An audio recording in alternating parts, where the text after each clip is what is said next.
Bismillahirrahmanirrahim. Assalamualaikum warahmatullahi wabarakatuh. Perkenalkan kami dari kelompok 8. Di sini kami akan mempresentasikan tugas besar jaringan komputer yang beranggotakan di antaranya yaitu Trisula Darmawan, Versa Saputra, dan saya sendiri Ardian Rizky Ayatullah Nur Ismail. Langsung saja ke codingannya, yaitu pertama, kita mengimpor dulu modul soketnya. Lalu, setelah kita mengimpor modul soket, kita mengimpor juga modul OS untuk mengkonfigurasi pad-nya. Lalu kita membuat konstanta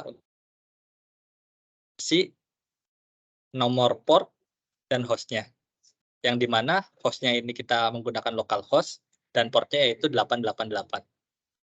Selanjutnya kita membuat konstanta lagi untuk menentukan ukuran antrian permintaan, yaitu sebesar 5. Lalu kita juga membuat konstanta file directory untuk penyimpanan berkas-berkas website yang disimpannya. Setelahnya, kita membuat sebuah function yang bernama HTTP header untuk menerima kode status HTTP dan mengembalikannya ke string yang berisi header HTTP, yang dimana parameternya itu adalah kode. Jika kode itu sama dengan 200, maka akan mengembalikan 200 oke, HTTP 200 oke. Dan jika kodenya itu 404, maka akan mengembalikan 404 page not found. Lalu kita juga menambahkan nama servernya yaitu kelompok 8 web server dan menambahkan connection keep alive untuk menjaga koneksi tetap hidup. Lalu mengembalikan lagi ke header-nya. Selanjutnya kita juga membuat sebuah function yaitu bernama handle request yang di mana parameternya itu bernama client connection, tipenya itu socket untuk menerima koneksi dari klien. Kita membuat sebuah variabel bernama request untuk menerima request dari klien dan membuat variabel data untuk mendekode request dari klien. Setelahnya kita memprint data tersebut untuk menampilkan hasilnya. Jika panjang data itu lebih dari 0, maka kita mengambil metode dari data split itu. Dan kita menampilkan metode dari data split itu. Jika metode get atau head-nya jika metodenya get atau get, maka kita mengambil path yang dicari dari klien dan menampilkan atau memprint resource dari data split tersebut. Lalu kita membuat lalu kita memotong path resource sehingga tersisa hanya nama file saja, lalu dimasukkan ke variabel resource. Lalu kita kemudian memprint-nya untuk memunculkan data tersebut.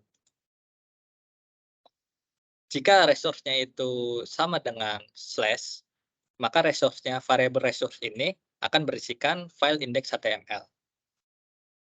Selanjutnya itu, jika variabel resource-nya itu, untuk variabel resource ini sama dengan file directory ditambah resource untuk mencari file di folder filenya. Dan kemudian kita memprint resource tersebut, variabel resource tersebut. Lalu kita membuat response dari resource tersebut yang dimasukkan ke variabel header dan body. Lalu kita mengencode header-nya ke dalam HTTP response. Jika metode sama dengan get, maka kita akan mengencode body-nya. Selanjutnya kita mengirim HTTP response dan akan menampilkannya dan akan menampilkan HTTP respon tersebut. Selanjutnya akan dilanjutkan ke teman saya yaitu Trisula Darmawan. Untuk selanjutnya ini ada function create response dengan parameter file name. Di function ini kita akan membuat respon dari file name. Jika filenya tidak ditemukan, maka kita akan mengembalikan 404 dan halaman not found. Pertama kita akan melakukan try untuk mengecek apakah filenya ada. Pertama kita akan membuka file dan kita simpan di variabel file, kemudian kita akan membaca file, disimpan di variabel body, kemudian kita akan menutup file tersebut. Kemudian header-nya akan kita isi dengan HTTP header dengan parameter 200. Kemudian jika file tidak ada, akan muncul exception. Di exception tersebut kita akan ngeprint page not found dan menampilkan pesan exception-nya, error-nya. Kemudian kita akan membuka file error tersebut dan memasukkannya ke variabel file, kemudian membaca file error-nya dan memasukkan ke variabel body, kemudian menutup file error.html-nya. Kemudian header-nya akan kita isi dengan HTTP header dengan parameter 404. Kemudian kita akan nge-return header dan body-nya. Selanjutnya ada function serve forever. Ini merupakan function utama untuk menjalankan server. Langkah pertama kita akan membuat soket dan menyimpannya di listen socket. Kemudian kita akan mengatur soket tersebut. Selanjutnya kita akan menggunakan try untuk mencoba menjalankan server tersebut. Di sini kita akan mengikat soket ke alamat server dan parameter server address. Kemudian ada juga exception jika terjadi error, kita akan ngeprint bin failed dan menampilkan errornya. Kemudian kita akan mendengarkan koneksi dari klien sebanyak request queue size-nya.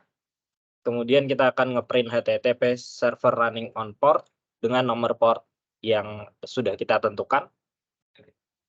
Kemudian di sini kita akan membuat forever loop selama kondisinya true, maka kita akan menerima koneksi dari klien dan menyimpannya ke client connection dan client address. Kemudian mengenangani request dari klien dengan memanggil function handle request dengan parameter client connection. Kemudian kita akan menutup koneksi dari klien tersebut. Setelahnya kita akan memanggil fungsi utama dari serve forever tersebut. Untuk demonstrasinya akan disampaikan oleh teman saya, Versa Sahuta. Baik, terima kasih pada Trisula yang sudah menjelaskan beberapa bagian kode di atas. Selanjutnya saya akan mendemonstrasikan hasil codingan kami dengan mencoba untuk membukanya melalui browser. Pertama, kita run dulu file web server ini, kemudian akan tampil HTTP server running on port 888. Selanjutnya kita buka di browser dengan alamat localhost, portnya 888. Maka akan tampil tampilan HTML. Seperti itu. Kemudian, jika kita coba untuk mencari file yang tidak ada, maka akan tampil 404 not found. Di sini juga kita bisa mengecek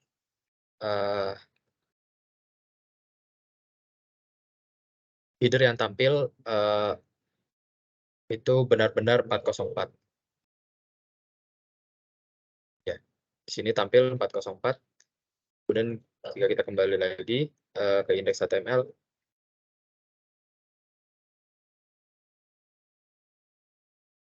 di sini statusnya 200. Oke, mungkin cukup sekian presentasi dari kami. Mohon maaf apabila ada salah kata atau salah ucapan. Terima kasih. Wassalamualaikum warahmatullahi wabarakatuh.